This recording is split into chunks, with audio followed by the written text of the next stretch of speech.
Salut à tous les amis, j'espère que vous allez bien. On se retrouve aujourd'hui pour une nouvelle vidéo. Nous allons traiter de l'actualité du Barça comme d'habitude, sans trop attendre, évoquer les sujets de Mercato, puisque le Mercato a désormais commencé en Espagne, mais également plus généralement en Europe. Donc on va évoquer ces sujets-là concernant le Barça et également plus généralement l'actualité globale du club. Alors allons-y, on commence. On commence par Victor Roque qui lui sera donc disponible pour le prochain match du Barça contre Las Palmas qui aura lieu ce jeudi soir, malgré que sa présentation ne soit normalement prévue que le 5, donc il va jouer avant d'être présenté. Le Barça ne voulait pas le présenter comme prévu initialement, donc demain, donc le mercredi 3, puisque comme il y a match le lendemain, le Barça voulait qu'il se concentre strictement sur le match d'abord et ensuite sur la présentation. Donc là, il va voyager avec l'équipe. Il est attendu qu'il puisse jouer quelques minutes. Donc à voir hein, s'il peut jouer une quinzaine de minutes en fin de match par exemple pour faire souffler Lewandowski. Mais en tout cas, la présence de Victor Roque pour le voyage n'est pas en danger, au contraire. Donc Victor Roque sera bien disponible pour le match contre Las Palmas.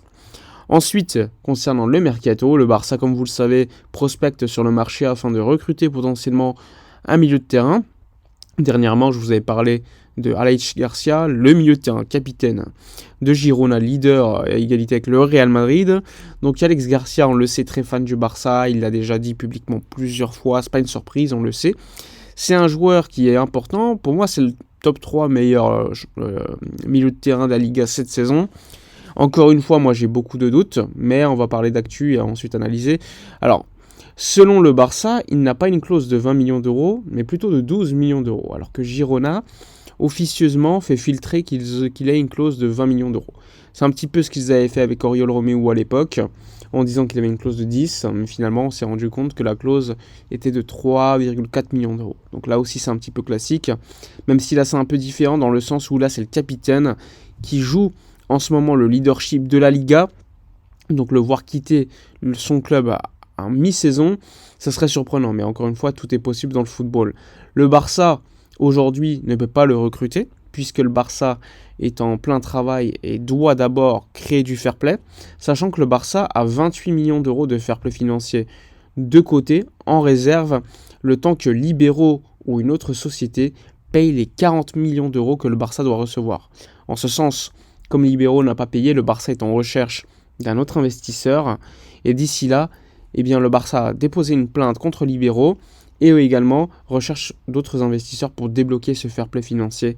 Donc pas disponible en ce moment, mais s'il est disponible, il pourrait aider le club à recruter de manière assez intéressante. Donc Aleix Garcia intéresse beaucoup le Barça. Clause beaucoup plus basse que ce qui a été annoncé au départ. Mais encore une fois, moi j'ai un doute concernant son niveau, non pas cette saison. Attention, je vous ai même dit qu'il était au 3 de la Liga au milieu de terrain. Mais je pense que c'est un joueur qui ne transcende pas la tactique.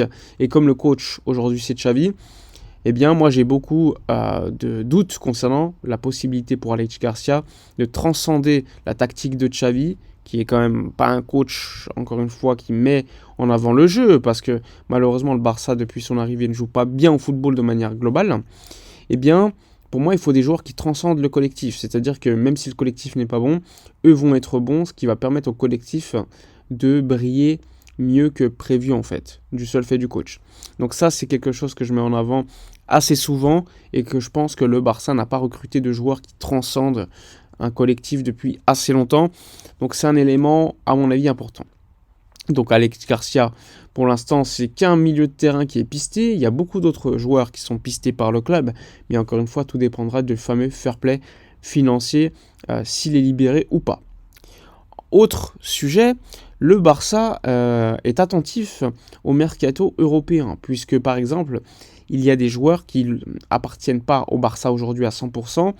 Mais en cas de départ de leur part, vers un autre club étranger, pourraient apporter au Barça de l'argent. Je pense notamment à Jean-Claire Todibo. Le Barça possède encore aujourd'hui 20% à la revente. Si le joueur est vendu à 50 millions d'euros, eh bien, vous faites une simple division pour comprendre combien le Barça pourrait recevoir. Donc par exemple, s'il vaut 50 millions d'euros, bien le Barça recevra 10 millions d'euros. C'est assez classique. Ensuite, un joueur qui s'appelle Mika Marmol, qui est l'un des meilleurs prospects de Liga en défense centrale. Le Barça possède 50% à la revente. Il joue aujourd'hui à Las Palmas, donc ça va être l'occasion également pour nous lors du prochain match de pouvoir le revoir. Donc l'Atlético était très intéressé, il a une clause à 30 millions d'euros, mais encore une fois l'Atlético n'est pas disposé à payer cette clause cash, donc pour l'instant c'est un peu stoppé. Il y avait également Miranda, le joueur du Real Betis qui pouvait partir dès le mois de janvier vers l'AC Milan. Le Barça avait 40% à la revente, mais vraisemblablement le joueur va rester et partir libre en fin de saison, direction le Milan AC. Donc là, pas d'argent pour le club a priori, alors que ça aurait pu aider légèrement, on va dire, en termes de fair play. Mais bon, à voir ce qui va se dérouler pour d'autres joueurs, hein, parce que le Barça a fait beaucoup de pourcentage à la revente pour des jeunes notamment, afin de, dans le futur, pourquoi pas récupérer de l'argent. Donc ça, c'est les sujets, on va dire, les plus globaux. Laporta est aujourd'hui encore une fois à Dubaï. Ça fait déjà quelques jours qu'il est à Dubaï. Alors, selon les médias, ce serait pour trouver un remplaçant, entre guillemets, à Libero. Donc, on se rappelle déjà de ces multiples voyages vers Dubaï. À l'époque, on nous avait annoncé la création notamment d'un potentiel club appelé Barça au Moyen-Orient, donc financé tout d'abord par des Qataris ou des Dubaïotes, etc., qui payaient donc la licence pour pouvoir jouer sous, on va dire, la frange Barça, un petit peu comme une franchise, tout simplement. Depuis, on ne sait pas ce qui s'est passé, mais rien n'a avancé. Est-ce qu'il y aura finalement d'autres partenariats d'un genre différent? On ne sait pas encore. Mais en tout cas, Laporta passe beaucoup de temps à Dubaï, beaucoup de photos fuitent avec des auto-entrepreneurs assez connus, des grandes entreprises émiraties. Donc il faudra également suivre ce sujet-là, puisque Laporta, hein, il n'est pas en voyage pour rien à mon avis. Je pense pas que c'est juste pour prendre du plaisir, si c'est pour des rendez-vous d'affaires, etc. Bref, globalement, on a fait le tour. Le Barça aujourd'hui va voir les enfants à l'hôpital. Il y aura également entraînement pour l'équipe première. Beaucoup de jeunes sont présents aux entraînements, puisque le Barça n'a pas à disposition beaucoup de joueurs de l'équipe première. Déjà qu'on a un effectif court, mais tu as perdu Gavi, tu as perdu Pedri, qui devrait revenir peut-être en finale de la Supercoupe d'Espagne. Tu as perdu Marcos Alonso, qui s'est fait opérer au dos.